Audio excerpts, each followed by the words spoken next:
Osmanlı İmparatorluğu'nun çöküşü, çoğu zaman birkaç ezber cümleyle geçiştirilen bir konu gibi ele alınır. Duraklama dönemi, gerileme dönemi, dağılma. Bu kelimeler, tarih anlatılarında düzenli bir sıralama hissi verse de, gerçekte yaşanan sürecin karmaşıklığını açıklamaktan oldukça uzaktır. Çünkü Osmanlı'nın çöküşü, yalnızca askeri yenilgilerin ya da ekonomik sorunların sonucu değildir. Bu çöküş, 600 yıl boyunca biriken yapısal sorunların, değişen dünya düzeniyle çarpışmasının doğal bir sonucudur. Osmanlı'yı anlamak, yalnızca geçmişi değil, büyük sistemlerin nasıl ayakta kaldığını ve nasıl çözüldüğünü anlamaktır.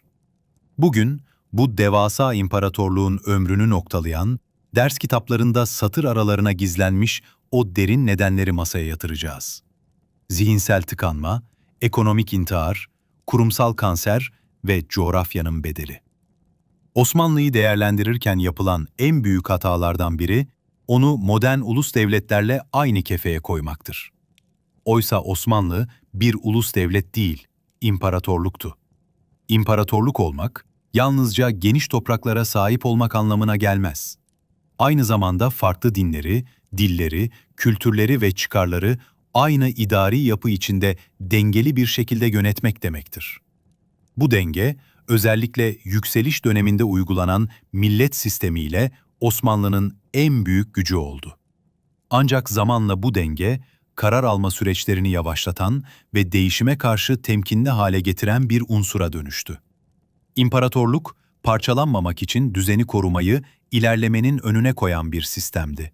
Ve bu tercih, hız ve yenilik gerektiren modern çağda ciddi sonuçlar doğurdu. Bu durum, merkezin yani padişahlık otoritesinin erimesiyle daha da hızlandı. Merkezi otorite, Osmanlı devlet yapısının omurgasıydı. Ancak özellikle 17. yüzyılda sancağa çıkma uygulamasının kaldırılmasıyla birlikte padişahların yönetimden uzaklaşması, saray içindeki grupların güç kazanmasına neden oldu. Devlet yönetimi artık uzun vadeli stratejik planlardan çok anlık saray içi rekabet ve çıkar dengeleriyle şekillenmeye başladı. Bu siyasi zayıflama en nihayetinde liyakat sisteminin bozulmasıyla derinleşti. Yükseliş döneminde görevler büyük ölçüde ehliyet ve başarı esasına göre dağıtılırken zamanla rüşvet, iltimas ve kişisel ilişkiler belirleyici hale geldi. Bu sadece üst düzey yöneticilerle sınırlı kalmadı. Yerel idarecilerden askeri komutanlara kadar devletin her kademesine yayıldı. Kapıkulu artık bir askeri sınıf değil, reformlara direnen, devletin sırtından geçinen bir imtiyazlı sınıf haline gelmişti. Sonuç olarak İstanbul hala ayaktaydı ama taşrada denetim azalmış, yerel ayanlar kendi bölgelerinde küçük krallıklar kurmaya başlamıştı. Devlet, tek elden yönetilme yeteneğini yitiren bir iç felç durumu yaşıyordu. Siyasi yapıyı bu şekilde kemiren iç çürüme, ekonomi politikalarının intiharıyla birleşti. Osmanlı ekonomisi uzun süre fetihlere dayalı bir genişleme mantığıyla çalıştı. Ancak fetihlerin durmasıyla birlikte bu sistemin motoru sustu. Batı, ticaret, finans ve sanayi ön plana çıkarken, Osmanlı hala tarımsal üretime ve geleneksel vergi düzenine dayanıyordu. Bu durumun en somut göstergelerinden biri, tımar sisteminin bozulmasıydı.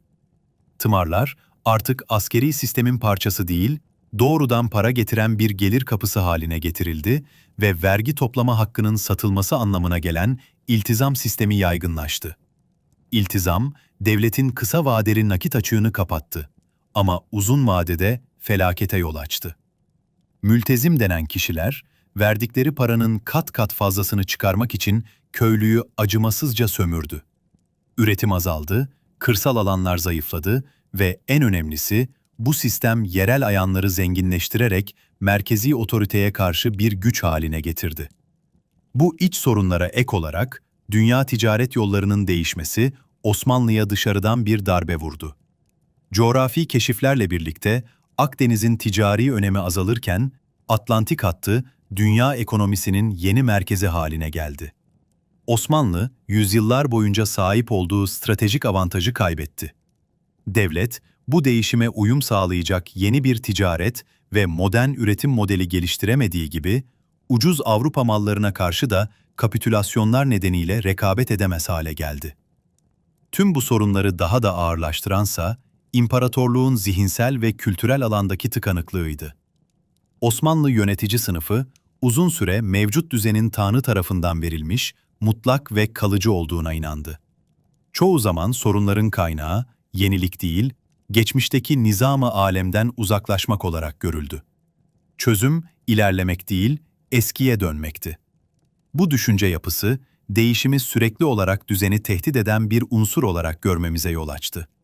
Oysa dünya, bilimsel düşüncenin, sorgulamanın ve teknolojik ilerlemenin ön plana çıktığı yeni bir döneme girmişti. Eğitim sistemi de bu durağanlığın bir yansımasıydı. Medreseler, zamanla içeriklerini yenileyemediler. Bilimsel gelişmeler takip edilemedi, eleştirel ve deneysel düşünce geri planda kaldı. Devlet, sorunları çözebilecek yetkin insan kaynağını yetiştirmekte zorlandı.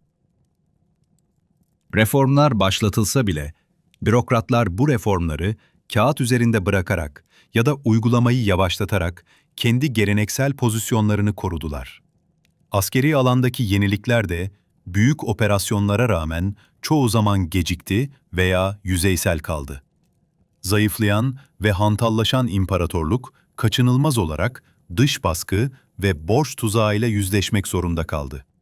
Dış politikada Osmanlı giderek savunmacı bir pozisyona sürüklendi. Büyük güçlerin rekabet alanı haline geldi. Rusya'nın sıcak denizlere inme politikası, İngiltere'nin sömürge yollarını güvence altına alma çabaları ve milliyetçilik akımı Osmanlı'yı sürekli bir baskı altında tuttu. Bu baskı, 1854 yılında yaşanan Kırım Savaşı sonrasında Batı'dan borç almaya başlanmasıyla finansal bağımsızlığın kaybına dönüştü. Borçların ödenememesi üzerine kurulan genel borçlar iadesi anlamına gelen Düyûn-u Umumiye, Osmanlı'nın tütün, tuz, pul gibi en önemli gelir kaynaklarını doğrudan yabancıların kontrolüne verdi. Mali kontrol mekanizmalarının yabancı güçlerin eline geçmesi, Osmanlı'nın hareket alanını ciddi biçimde daralttı. Sonuç olarak Osmanlı İmparatorluğu bir anda çökmedi. Bu çöküş, yüzyıllar boyunca biriken sorunların, değişen dünya düzeniyle birleşmesinin sonucuydu. Osmanlı'yı asıl çökerten, ne bir padişahın kötü kararı, ne de bir savaşın kaybedilmesiydi.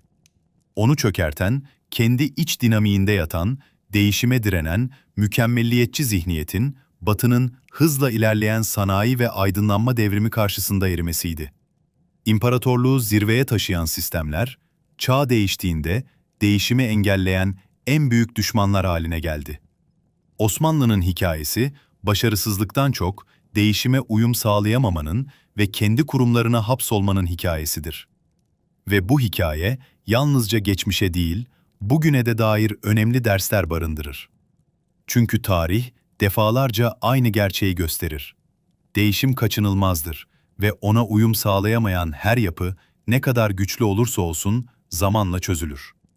Sizce Osmanlı'yı kurtaracak son bir hamle ne olabilirdi? Yorumlarda düşüncelerinizi paylaşmayı ve bu bilgi yolculuğa devam etmek için abone olmayı unutmayın. Bir sonraki videoda görüşmek üzere.